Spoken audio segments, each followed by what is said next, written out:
today is going to be a fun one. I'm here with a friend of mine named Christian Cullen, an amazing keyboard player who has some pretty phenomenal credits.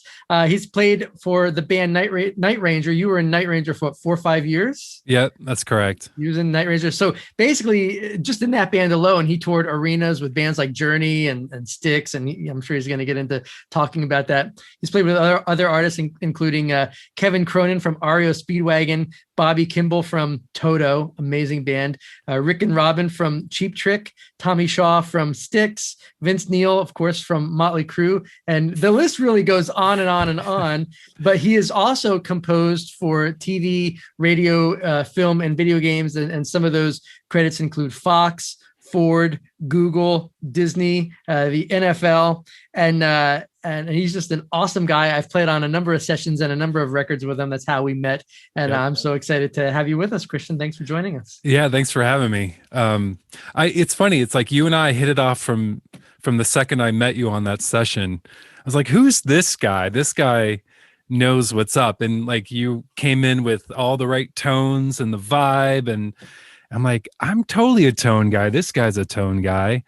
And then just the whole session, I'm looking at you like, yes, like this is so great to play off of. So yeah, man, it's been, really cool getting to know you. And I've really admired the stuff that you've been doing and, all the music licensing stuff. It's been really interesting to kind of find out more about that, because that's kind of not the world I'm in, but always interesting to hear about that. And who knows, that might be something that I try to move into as we go here. Thank you for that. Yeah. That was that record that we did. Well, the first record that we did a number of years ago. That was actually the first record I ever played on that was printed on vinyl. Same. Right? It's pretty cool. Yeah. But, I think your story is really interesting because, like when we first met and I started, learning about you, obviously, in that session, we were chatting and I was like hearing of all the people you played with. And I was really just blown away at the fact that, you've been able to carve out a pretty phenomenal career for yourself, based out of Illinois. Right. Yep. Like that all started for you living in Illinois. You never went out to Los Angeles or did the thing that a lot of people do to get those big gigs. You were just playing in Illinois and the path started to open up. I'd love for you to just kind of share that story. Sure. So in my early 20s, I was playing in cover bands around Chicago, and that lasted for a couple of years.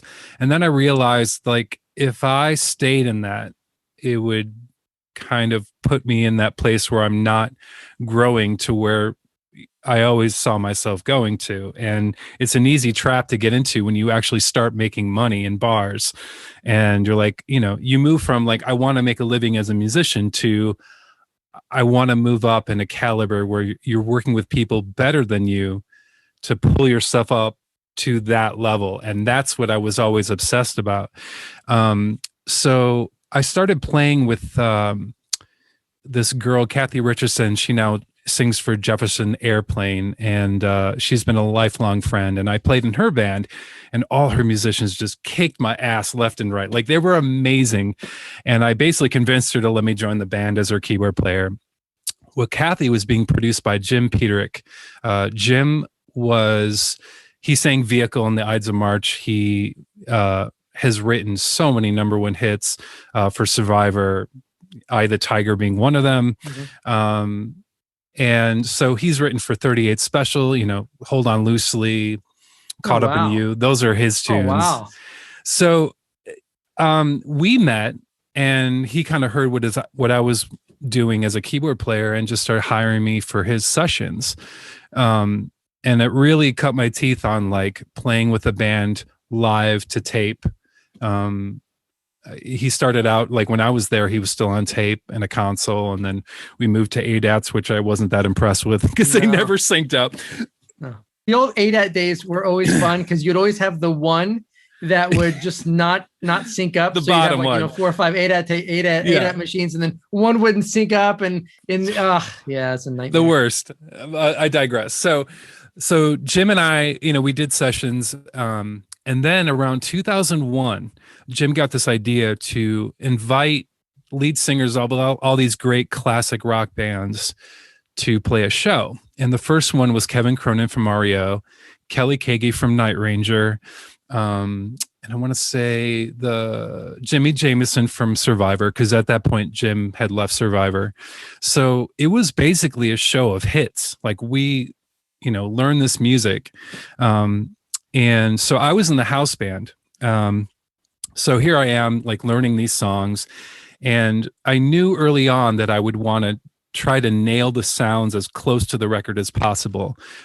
So that from a really early stage, I knew there were great players, but I also knew that if I really was good at sound design and got the sounds like dead on, that people would notice quickly, and kind of set me apart from other players. Because there's so many great players. It's just, but there's a lot of keyboard players that just roll up and just grab a patch and like, that's close enough. You know what I mean? So, it was such a great education to play with all this different talent because everyone's personalities are different.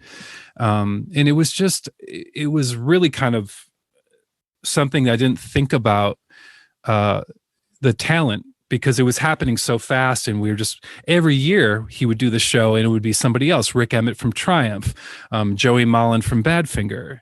And it just was like all these people became family over the years. And we've been doing this show for 21 years now, every year. Last year was the first year that we didn't do it because of COVID, which was kind of, strange to not do that show.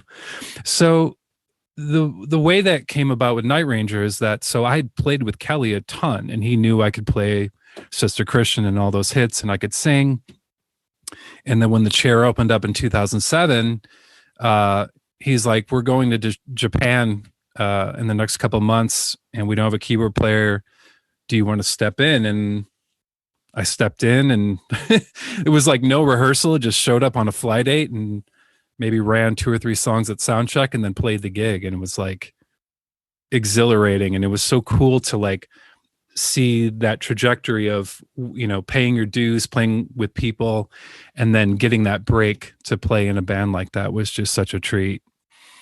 That's awesome, man. The thing that I really try and focus on with, at least with Real Musicians Don't Starve is, there's really like 3 keys to success, your skill set, your mindset, and your actions. And of course the given is always the skill set, because when you have the skill set down and you've developed that, and your story is the perfect example of it. When you have that skill set down and you've developed that, then, you never know what situations are going to open up for you, right? Where you're going to get that opportunity. And I mean, that was the same thing for me. I just ended up putting myself out there, but ultimately it was because I developed the skill set. Yep. And of course, when you have the skill set and people recognize it, and you're a good hang, there's all the other elements, you got to be a good hang, people, you have to be cordial, and whatnot. But again, those things should also really go without saying. But when you can show up with the skill set, then the doors literally do open. And I feel that a lot of people think like the music industry doors are always closed. Yeah. And they are closed to those who don't have the skill set. Well, if you have the skill set and you're only doing it in your bedroom, then no one knows about it, right? So you have to develop the skill set. Then you actually have to go out and put yourself in front of people. And again, that's another fear that, comes up a lot. Well, I don't want to, play bad notes or made fun of. And I'm speaking for myself, but I'm sure I could probably speak for you that we've played many shows and have played some pretty bomb notes. Oh man. Yes, everyone has. Yeah. Yeah. For sure. And it's interesting you bring this up because my manifesto through my entire career has been when opportunity and preparedness meet is when success happens. Always. Yeah. There's never been an opportunity that hasn't been met with me doing my homework that hasn't resulted in success. It's like the formula. And I actually get really excited when there's a really hard challenge that comes my way. A quick deadline, a quick turn. I got asked by National Geographic asked me to do sound design for a orchestral show that it was a score that Hans Zimmer's team, Bleeding Fingers Music, had scored, and it's beautiful. It was they aired the film on National Geographic, and they wanted to adapt that for symphony orchestra. So I got a call. They're like, "Hey, we need somebody to take the score and take all the synth cues, all the programming, all the exotic instruments that weren't in the orchestra, and basically make a main stage concert." And for people that don't know, main stage, it's an Apple application that basically you can put soft synths, virtual instruments into, and it's basically you create a virtual keyboard rig of sorts. So they needed somebody to build that show, and there's probably over 150 cues in it. And so I'm like, great, yeah, that totally sounds like something I've done and would be interested in doing. And they're like, well, we need it in like 6 days for the first rehearsal. And I'm like, whoa, okay. So usually in that situation, what I'll do is I'll say, okay, let me get back to you on that, because I really need to think about it, because I never take a gig that I don't think I'm right for. I think that's a very important thing. Like, if you feel like there's a fine line, like, can I push myself and do this, or is this way out of my league and I'm the wrong guy? Right. So that's a very important thing to discern. But this was a case of like, oh, I know I can do it. Can I make it in the deadline? Because I knew like that's a lot of programming. And not only that, but get it right, make sure it matches up to the score and whatnot. So I said yes. And I got it done in 4 days.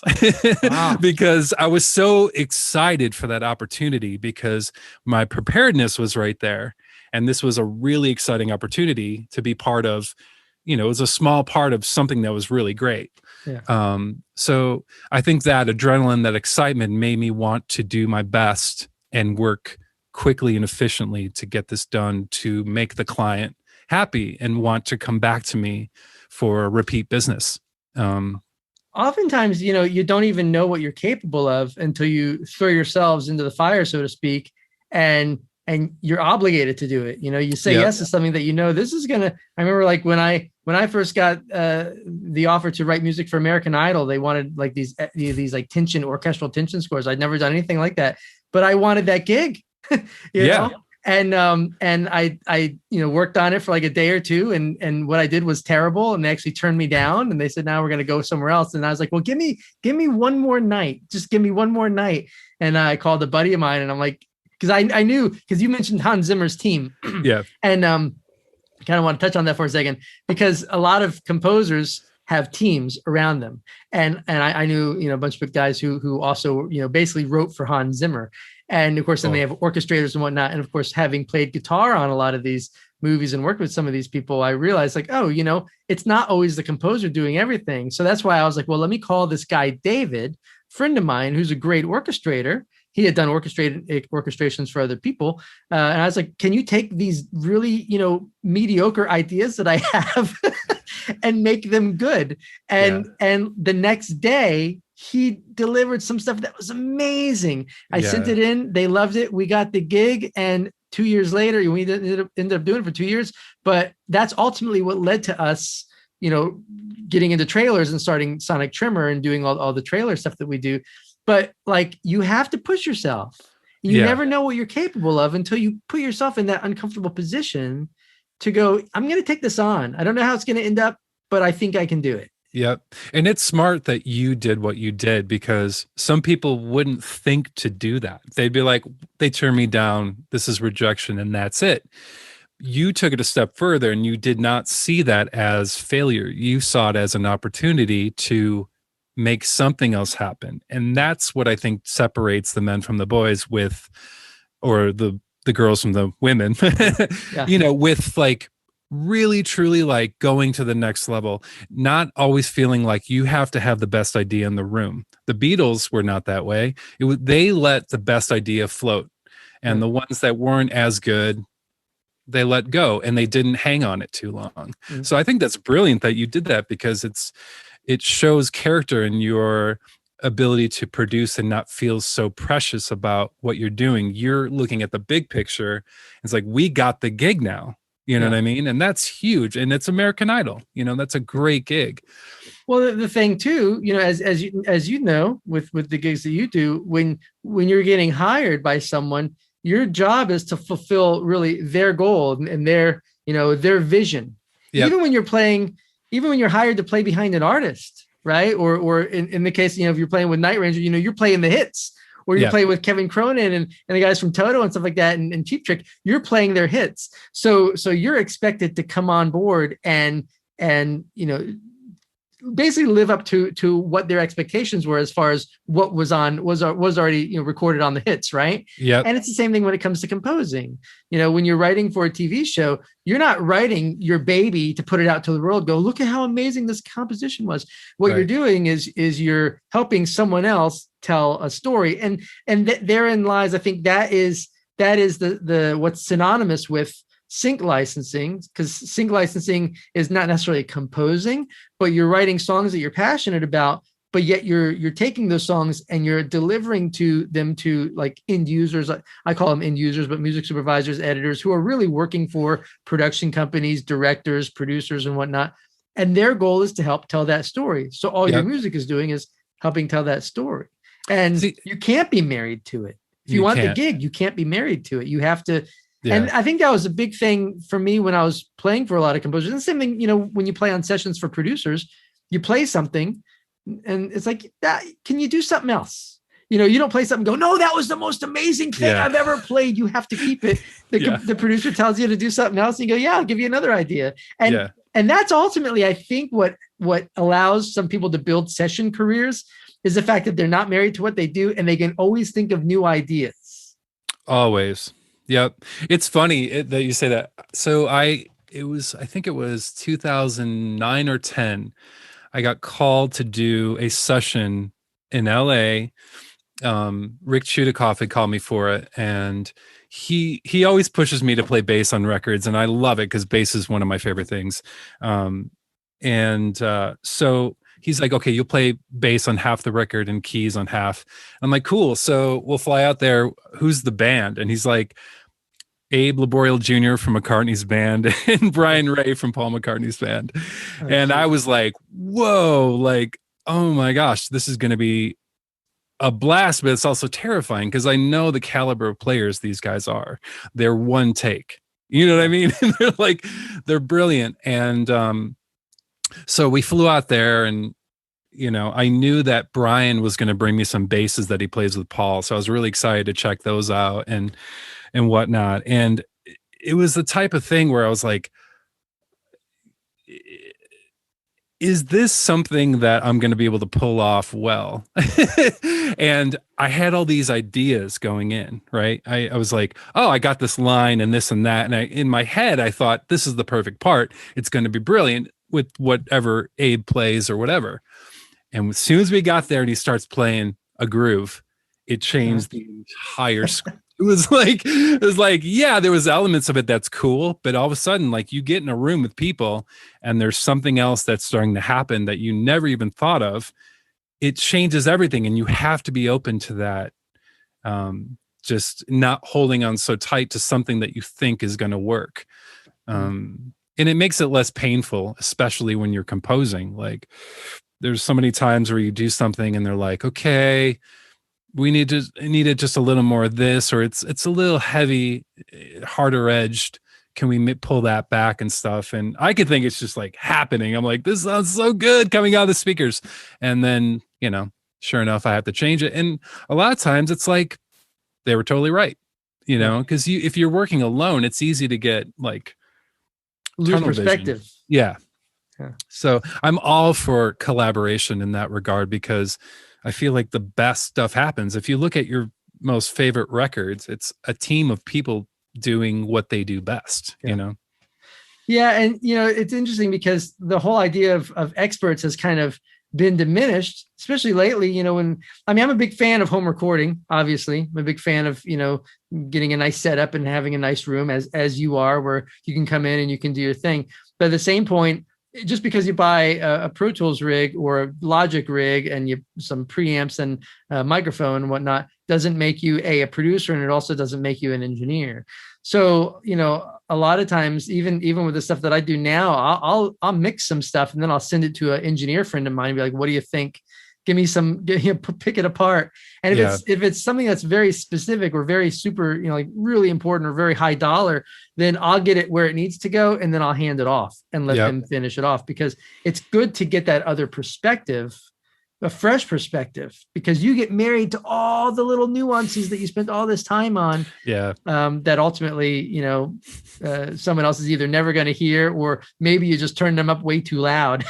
No, exactly. It's funny. And it's like over time, you just learn to let go. Because early on, I'd be so hell bent on these little 1 dB moves in a mix. And like, like it's got to be perfect. And then I would hand it off to somebody else. And I'm like, it's all different now. Like, and you get so used to either a demo or like, you just get caught up in what you thought the vision was. And you're blocking out, something that could be much, much better. Hey, I just want to jump in here for a second and let you know that if any of your goals over the next year include recording and releasing a new album, generating placements of your songs on TV shows and films, or just building a fan base that will sustain your music career, I want to invite you to my special workshop, Real Musicians Don't Starve. Now, in this workshop, we're going to focus on the 3 keys that are essential to your success, and you're going to walk away with an extremely powerful strategy that allows you to create your own wow factor. And this gives you the power to attract musical opportunities to you instead of constantly struggling and chasing after them. Now, you can check out this workshop for free at realmusiciansdon'tstarve.com/workshop. Now, once again, that's realmusiciansdon'tstarve.com/workshop. Now, back to the podcast. The last year and a half, of course, with COVID and everything kind of shutting down, at least for a time and whatnot. What are some of the strategies that you implemented during that time to keep the ball moving forward for you, so that, you just weren't sitting around waiting for work to come in? Right. So, when everything started to shut down, I was still doing post-production stuff. So, you do a lot of the licensing stuff, which I totally I'm fascinated by. And I love that.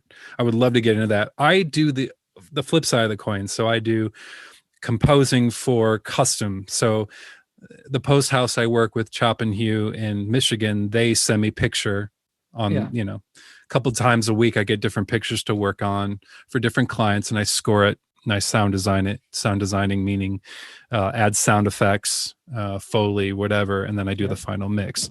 So I still had a bunch of that work, but then as they stopped filming on location, then it was a little slower, because they would have to take stock footage, or they would have to take stuff that the client would send of footage they've already had. So that started slowing down, and I started like, I haven't had this happen in years. Like, what do I do right now? And just before COVID hit, I had taken a meeting with a new client in Chicago named Cottage Door Press. And Cottage Door Press is one of the bigger children's books e-learning companies in the world. And it's interesting. I had this woman that I worked with for about 20 years ago. She brought me in to compose for baby toys, doing music for infants, which I did on the road with Night Ranger. I didn't go out and party. I was in my room doing music for baby toys. And so very un-rock and roll, but I knew I wanted to build a client base. So I'd known her for years, and we stayed in touch over the years, even when she left the toy company. Well, she was the one that called me. She said, I got this new gig over at Cottage Door Press, and you would be perfect for handling music and audio assets, because we haven't really done a lot of custom music as up to this point, and a lot of electronic books. So I got really excited about that, just because I'd known her for so long. So it would be a comfortable fit. And I met them in Chicago at a meeting, and it was just, they're such wonderful people. and the level of creativity and attention to detail, I felt like is like such a perfect match for the stuff that I set out to do. And so just as COVID hit and shut down, they're like, we got a bunch of projects we're going to do now. We got 4 books. Well, one's a Daniel Tiger book, one's John Deere book. So these were like bigger licensed books. And I'm like, great. Okay. So I'm going to do some music and sing on it and whatever. And it's going to be a blast. They're like, well, we need some voiceover talent for this. And I was like, cool. And normally in a normal world, I would be like, okay, I have a bunch of VO outlets that I just go hire professional voiceover because, I just like to get the best people for the right read, for the right picture. And as I'm talking on the Zoom to the CEO of the company, I'm like, okay, well, let me send you some demos of some people that I have in mind. And she goes, what about you? You got a good voice. And all of a sudden, right away, my brain just switched to duh.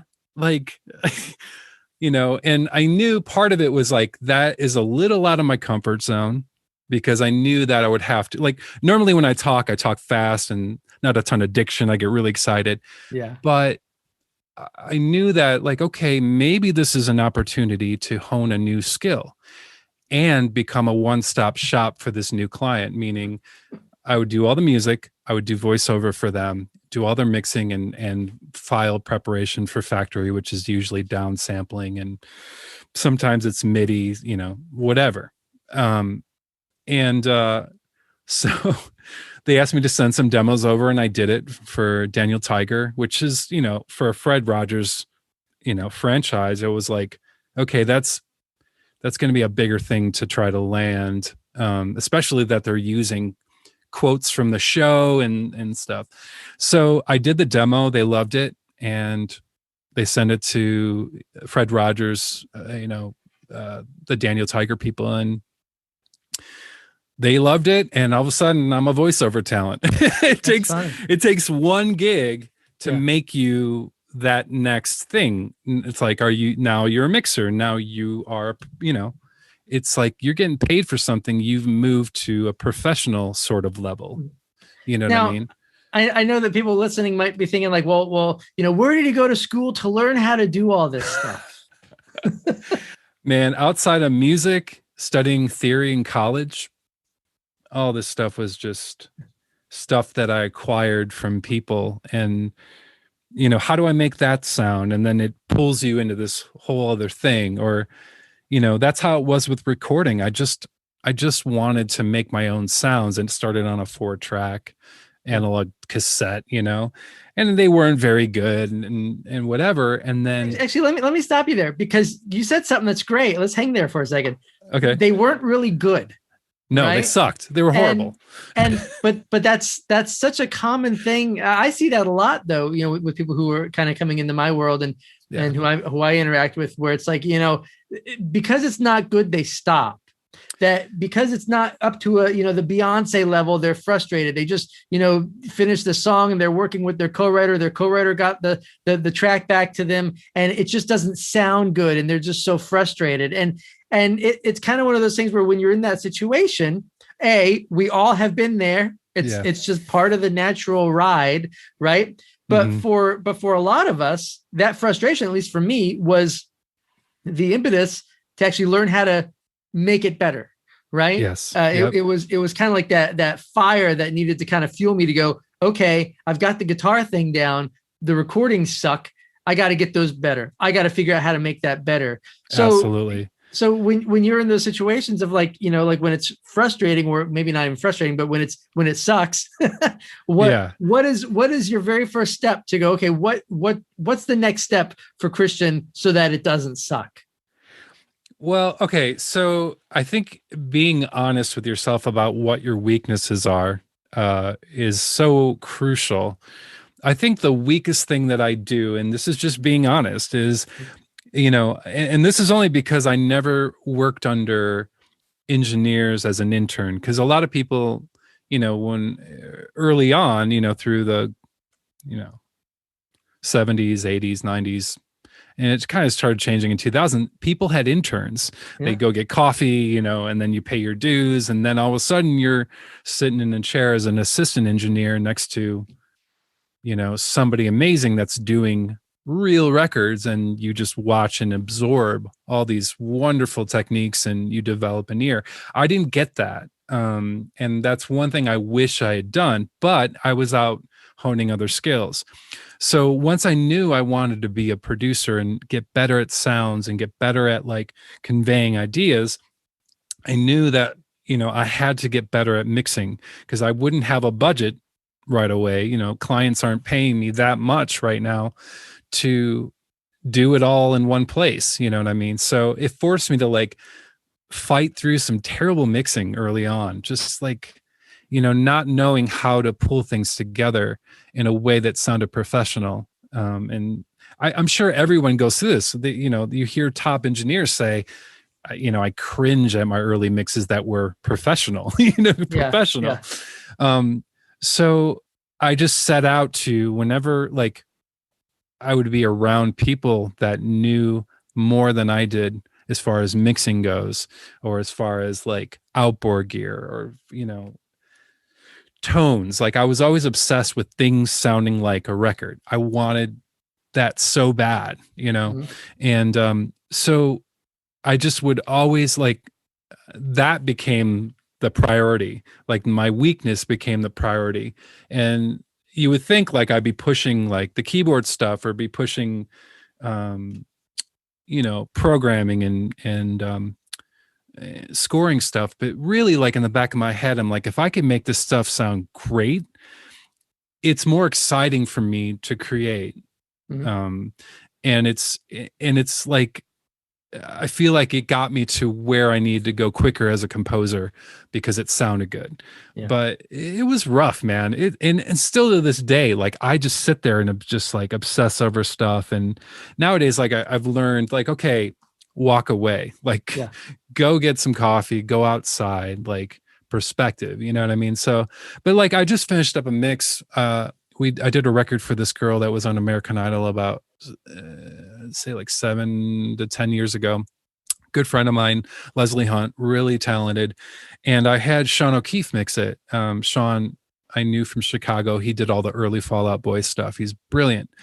And we mixed the entire record over streaming, over Source Connect, which is kind of like the new thing now. And it was amazing. And to watch like over his shoulder, basically watch real time what he's doing. I learned so much in those mix sessions, and I could easily say, oh, I already know stuff like that. And it isn't like that at all. Like being open to like we'll never have it figured out fully. That's the beautiful, scary thing about music. It's like, just when you like master something, there's like a whole nother world of stuff. You know what I mean? Yeah. So well, you kind of also hit on something great, because, just because you've developed some type of skill set, it does pay to work with someone else who has a better skill set. Like I said, a lot of the stuff, even 10 years ago when I was, doing a bunch of records that I was, putting my heart and soul into, even stuff I was producing for other artists, stuff I could have easily mixed, I handed off to my buddy. Of course, we pay him and whatnot, but a lot of it was A, for the different perspective, but two, for me, it was just a lot of fun to just go sit and watch someone else mix my tracks. Right. I'm going to learn what this guy's doing. And I learned a bunch of very specific things when it came to like EQ and just, how he treats stuff that I, the source content that I've created. And you learn so much, especially when you're at the point where you want to learn that. Then it pays to go, okay, you know what? Instead of me mixing this, I'm going to pay some other mix engineer to do it. I'm just going to sit and I'm going to study them, because now whatever they're doing, I'm going to understand what it is. Exactly. As opposed to, back before we had any experience with a DAW or recording, anything, you'd watch an engineer mix. You had no idea what they were doing. You had no idea what knobs they were turning. Yeah. You didn't know what this thing called a compressor was that they were throwing on the vocals. So it didn't mean anything. Right. But now you can watch it and you can go, oh, he's compressing it like 3-1 and he's only compressing it like 1.5 dB. It's like, now that makes sense. So now you can put that in your head and then you can start applying that on your next mix. Yeah. And you actually bring up a great point. Like, and this is something I consciously try to do all the time, is it's so easy to get caught up in, is this good enough? Right. I spent so much of my career with just perfectionism. And that's, you had one of the questions that's saying, what would you tell your earlier self? If I was in my 20s and I could go back, and I would say, there is no perfect scenario. There is no perfection. So you don't have to obsess over that. You know what I mean? It's just one of those things that you don't need to be a perfectionist to do exceptional work. It's about the vibe. It's about the energy. You mentioned how you work for a couple of different companies, as a composer. And that's such a key thing to keep in mind, because that's ultimately what all of us do. I don't know one person, and I interview a lot of people also here with the program, like yourself. I don't know one person who has built a career, like a solid career, doing it all on their own. And so I love the fact that you brought up that you work for these various companies, and then you're also in contact with them, and you get a vibe from them. And that's the other element that's important. Yeah. You got to figure out who you vibe with, because that's the other half of it. Totally. Okay. So like setting out towards the end of touring with Night Ranger, we were playing some amazing shows, and just like one day I woke up and I was like, it's time to say goodbye to this chapter. And we were out with Journey, like at that point. It was like, I loved playing arenas. I worked so hard for that, the culmination of playing a stage like that. It was just such an amazing experience. But something in me just said, okay, it's time to make the leap. And I've made the leap a few times in my life, and it's always paid off, as painful as it is. And I just called and I said, it's just time for me to go. And they're like, what? And I just said, it's time for me to cultivate my own clients and move into being a producer full time. And and it happened like within, I already had some clients going, like the toy people and some other people. But then it started to happen because I put my energy and intention in that. And it was just like, I have to do this now because my main income is now gone. And I'm so glad I did it, because it's a hard move to make, and especially harder to make later in your life. It was just the right time. And I'm so glad that it happened the way it happened. I wouldn't have done it any differently. And so the client thing, it's interesting because I would get so excited about, like, there'd be a bunch of projects with this client, and then it would go away because now they're out of season because they've done their products for the year. Like the toy company that had 4, items they were going to do for the year. We complete, it goes to factory, and then it's done. And then like, well, what am I supposed to do the rest of the year? I can't just have one major client. So that led to, stretching and finding new clients, networking. Cold calling, I'm not going to lie, sucks. It's like, especially if you're trying to get into video games and stuff, it is brutal. Like I spent so much time trying to do that, and it's just hard. And I felt like everything that I've ever gotten in my career opportunity wise has come through some relationship that I've forged over time. It's that trust, it's that vibe. So I started realizing that I just needed enough clients so that when they were out of season, one client's out of season, this one might be moving into season, and they started overlapping. And sometimes it gets a little dicey about like, okay, there's a bunch going on right now, and I have to really hustle and work late nights to make this all work. But it worked, and now it's like I have enough clients where I don't have to go out and look for stuff. In the back of my head, I want to, but I also know like what I do and what I get my why I'm in this is creating every day. I want to be in the chair creating. And part of being successful as a creative for me is not having the financial stress when I'm trying to create, because that is brutal. Like you're trying to like catch a vibe and just like pull things out of the ethos, and not able to pay your rent is just horrible. It's brutal. And I totally empathize with people that are going through that. So I'm very grateful to have enough clients coming in and out of season that I'm not having to stress out about where the next money's coming, because I'm sure you know this, like, and I'm sure it's more even for licensing, is that the money doesn't always come right away. No. You know, even if I'm doing a custom music job, it could be 2 weeks to a month before that check comes. So yeah, it's tricky, but it's doable. And I think that if you always put your best foot forward, you know, make yourself sort of indispensable with your skill set. I'm constantly trying to figure out stuff that's going to make me more in demand. That's not just one thing. I remember, okay, so I got this opportunity for Fox. It was they needed somebody to score for a Walking Dead trailer for AMC. And I was like, oh, dude, this is great. I was terrified when they sent me the picture, because when you watch picture without any audio, it's like, what do I do? Really weird. It's really weird. It's weird. And you know, over the years, I've learned to, like, you can kind of tell pacing by the cut, and then that kind of dictates tempo, and then it starts dictating instrumentation and whatnot. But at that time, I was like, oh man, like I wasn't quite sure yet how to start. And I had already started doing sound design for other companies, where like the Toy People or iOS games, where I started, you know, curating sound effects libraries, and layering sound effects to picture is no different than layering instruments, layering guitars, layering synths. Like it's an art. It's like, you know, creating sound with sound effects versus a synth or a guitar. And so I had a natural ability to do that, and I really love it.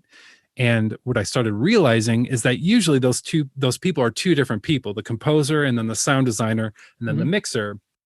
And it clicked. I'm like, okay, I'm going to do all three of those, and I'm going to get really, really good at those. So when I worked on the Fox thing and I wasn't quite sure how to start the score, I sound designed it. And they didn't expect that I sound design the picture, but it made such a vast difference in the presentation of it, because when they saw it, it was complete. It wasn't like, here's some music and there's like no energy with like impacts and explosions and just like, you know, these eerie beds and stuff that are almost musical, but it's really sound design.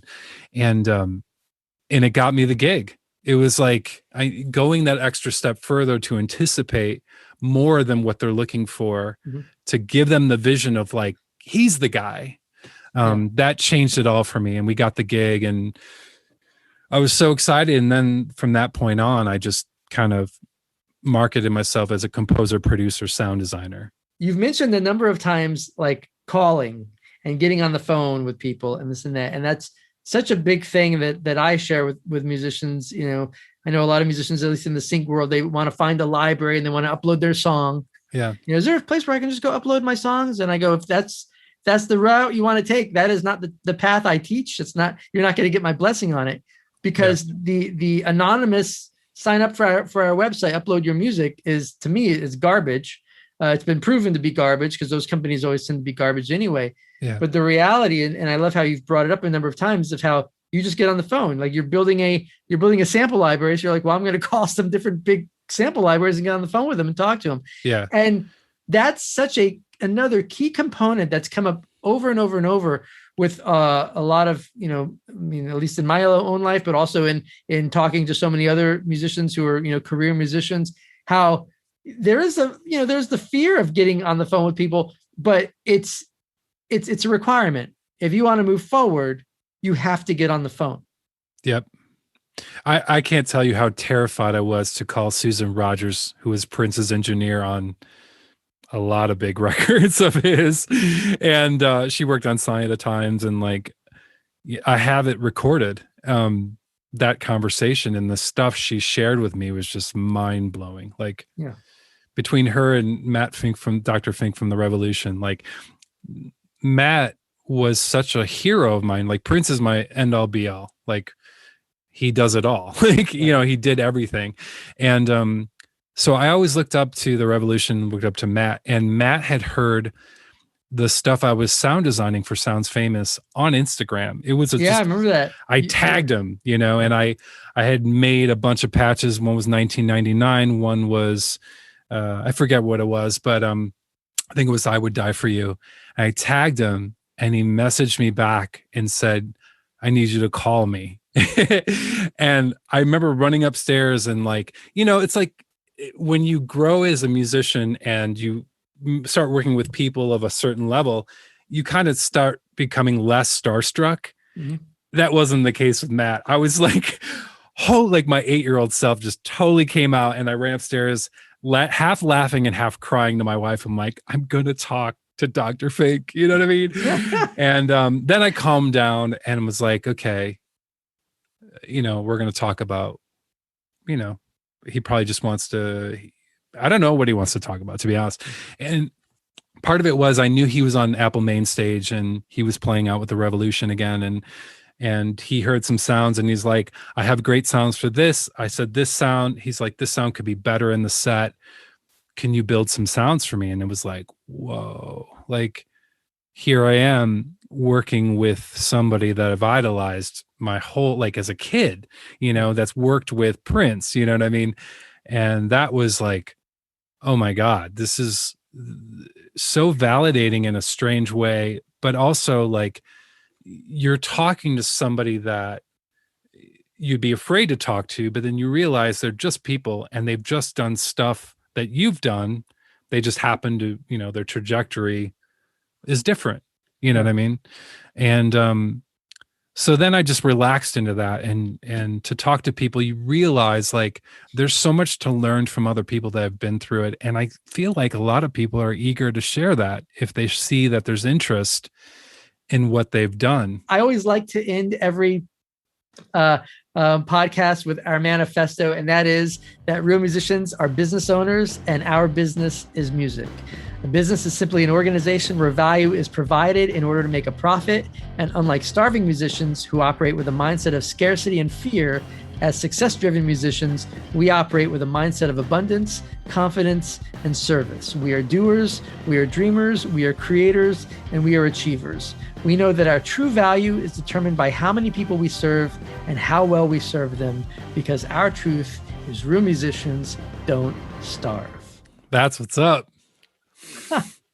Well, thank you, Christian. Thanks for hanging out and sharing your story and your advice with everyone. And totally. Hope that everyone watching, hope you enjoy this and hope you got some awesome stuff out of what Christian shared today. How can they go and learn more about you? What website? My website is christiancullenmusic.com. My Instagram is Christian_Matthew_Cullen. I appreciate everything you've shared, and everyone who's been listening. And once again, I hope you enjoyed what Christian shared, and we'll chat with you all later. Awesome. Thanks, dude.